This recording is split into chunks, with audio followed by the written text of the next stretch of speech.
Welcome to the Millbrook Railroad. Today we're working on the 70. This is the bare chassis for the 70 right here. And we have a problem right here in the middle of the locomotive. The main sprocket has slipped and is interfering with one of the jackshaft sprockets. So I have to loosen that up and move it, and I think I'm actually going to Loctite it too. So let's do that.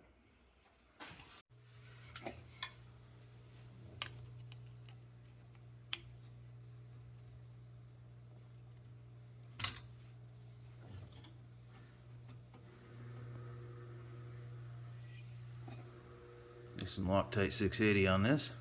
This is a retaining compound.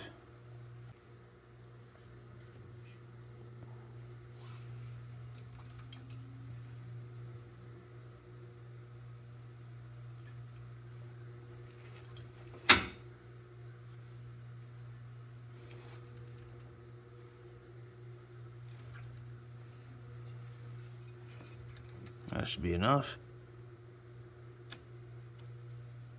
Move this out here.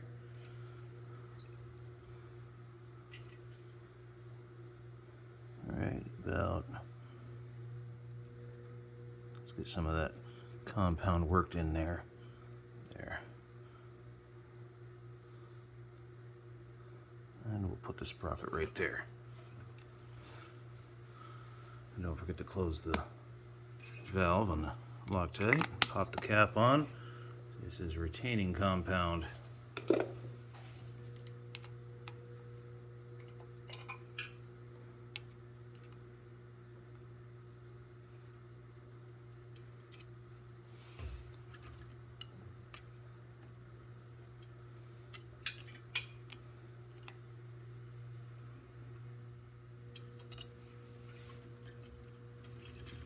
Okay, that should hold it in place.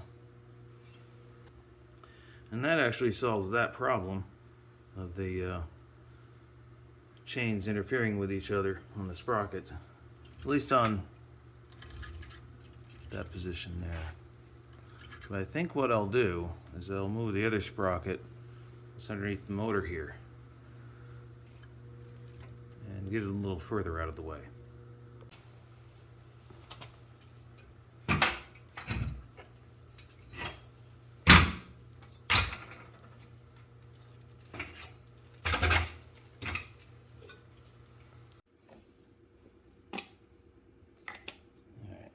Get this stuff ready.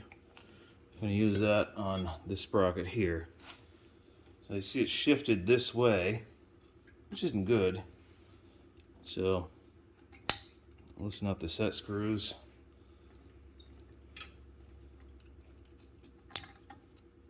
And move it on over.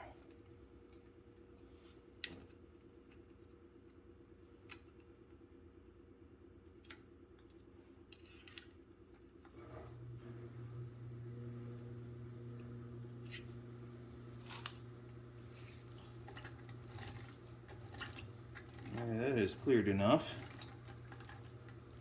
They're not going to interfere with each other again, and they're lined up a little better now, so I can loosen this a little bit more and see if I can get this retaining compound in there. Although it's not really as critical on this particular locomotive, because it has keyed sprockets. Alright. That looks good. We're still a little bit loose on the chain, so I'm going to need to tighten up the axles.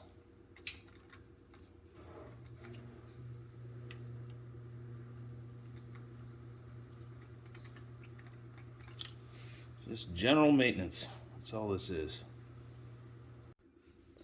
It appears we have some undersized hardware because this is shifted this way, this is shifted this way. And I see these are not 1/2-inch bolts holding this in. They were undersized when it was built back in 2010, so I'm not surprised.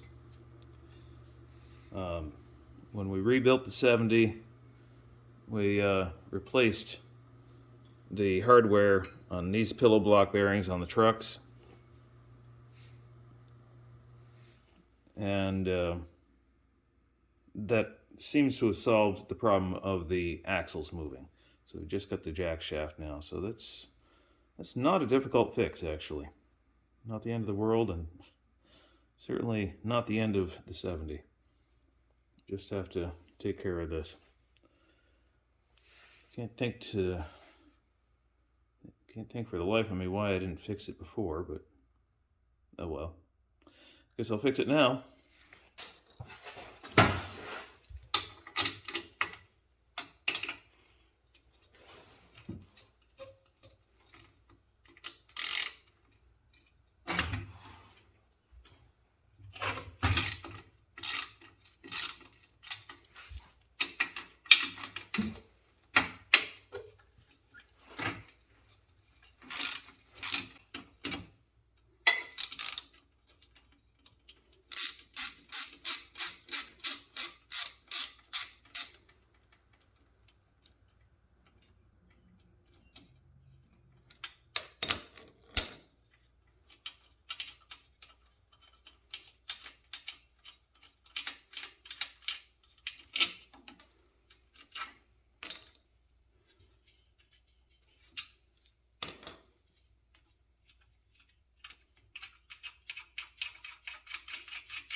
I'm going to have to open that up with a drill.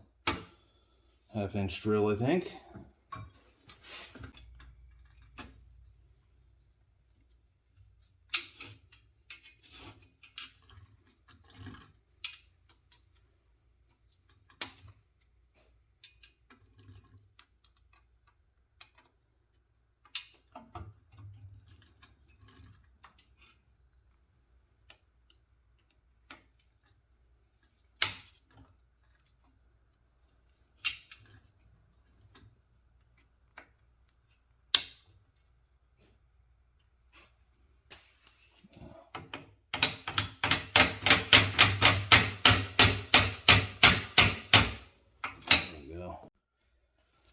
So the 70 is a special case. It was built by a company called Mr. Motion back in 2010. The ES2500 is based on this design. It was an open source design, so I don't feel bad about copying it. Also, Mr. Motion went out of business in I think it might have been 2016, something like that. So there's no more manufacturer support for this thing. So let's see, we're going to drill these 4 holes out here and then replace the hardware that holds the jack shaft in with 1/2-inch bolts. Should be easy.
Now we have to change out all the hardware and all the wrenches we're using. We're going from 9/16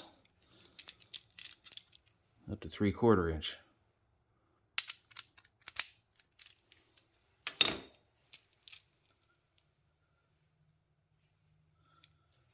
And I'm going to go like this again.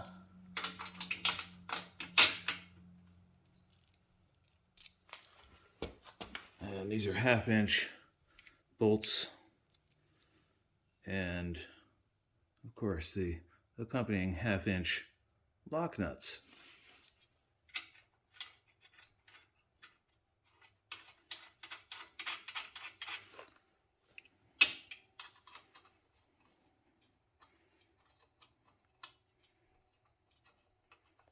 Not much room under there. I think I may have to switch the hardware around. There's not much room under there to get a wrench in there or a socket.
No, I'm not going to Loctite these bolts,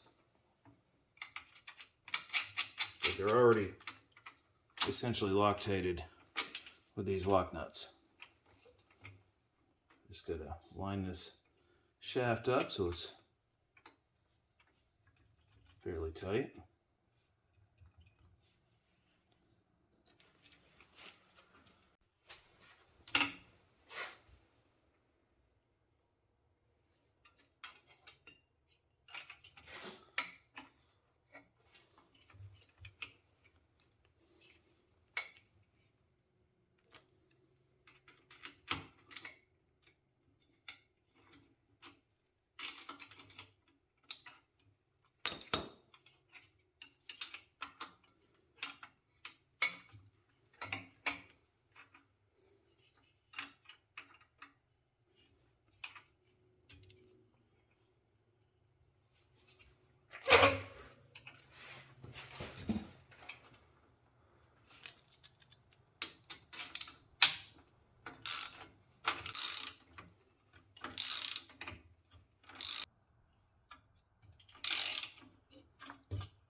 That's about where it needs to be. Now we'll tighten up the other two.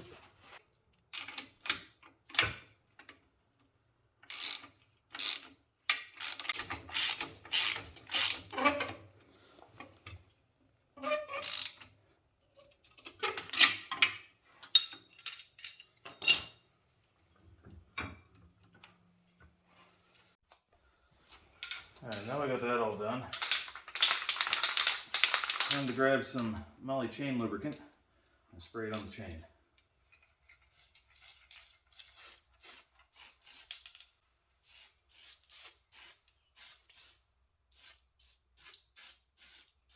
Might be time to get some more chain lubricant too.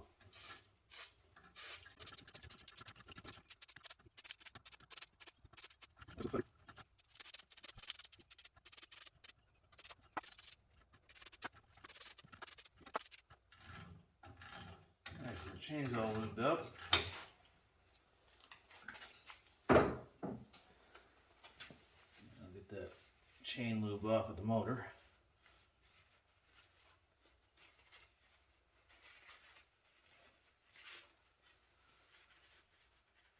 And off the parts of chassis I don't want it on.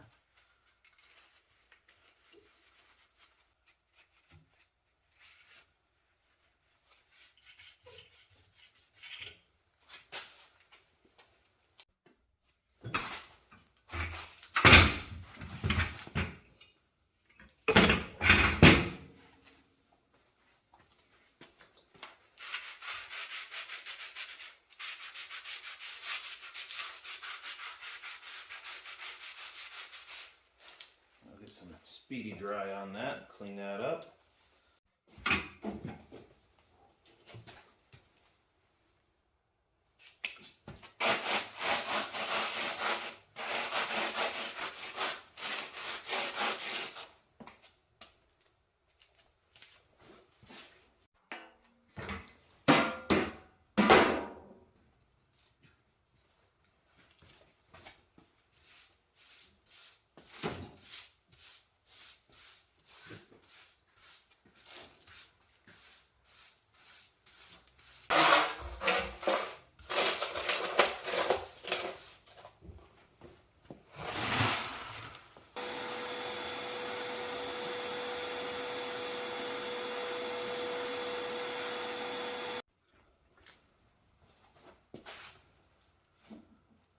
So there we go. That's basically semi-annual maintenance here on the 70. It has usually included adjusting axles and adjusting the jack shaft. This year it only included adjusting the jack shaft. This is usually something I do every 6 months. I didn't have to do that 6 months ago after rebuilding it. It had already been done. We replaced the hardware in the on the axles with 1/2-inch bolts. When it was built with 1/4-inch bolts, holding all of this equipment on. Really inadequate, but that's the way it was built. I didn't build it, somebody else did. But we've upgraded it now. I just upgraded the jack shaft, as you just saw in this video, and that has 1/2-inch bolts. So we have 1/2-inch bolts holding all of these pillow block bearings on now. And that should go a long way towards holding things together. We lube the chain up. That's something we have to do every 6 months or so. Maybe should do that a little more often, but at least every 6 months. And this right here is going to be a future project. This is the traction motor blower fan for when the traction motor gets too hot. I'm going to have to get a temperature sensor and an Arduino. I have a box full of Arduinos, so the Arduino part isn't the problem. I just have to get the temperature sensor and program it so when the temperature sensor gets so hot, it'll turn the fan on. So that's something I have to program. It's going to take a while. So I'm not that good at programming. I also have to program it so it turns off at a certain temperature. So it's maybe going to require some research. Well, definitely some research and maybe a lot of tinkering. We'll have to see. That's going to be another part of the adventure. I only have a week to get this done and 2 other locomotives. So it's quite the deadline. I have a meet coming up that this has to be ready for. I have to get the paint, the decals on this engine, and that's nearly a week's worth of work right there. And we have rain in the forecast, so today is 100% humidity and impossible to paint outside. But yeah, that's what you deal with when you paint outside. I want to thank you very much for watching today's video. If you did enjoy it, hit that thumbs up button. And if I deserved it, why don't you hit the subscribe button, and that bell notification icon tells you when we upload our next video. If you want to support the channel in a more substantial way, you can go to patreon.com/Millbrook Railroad. That's patreon.com/Millbrook Railroad. And I want to thank you for watching. Hope you enjoy the rest of your day. We'll see you in the next video.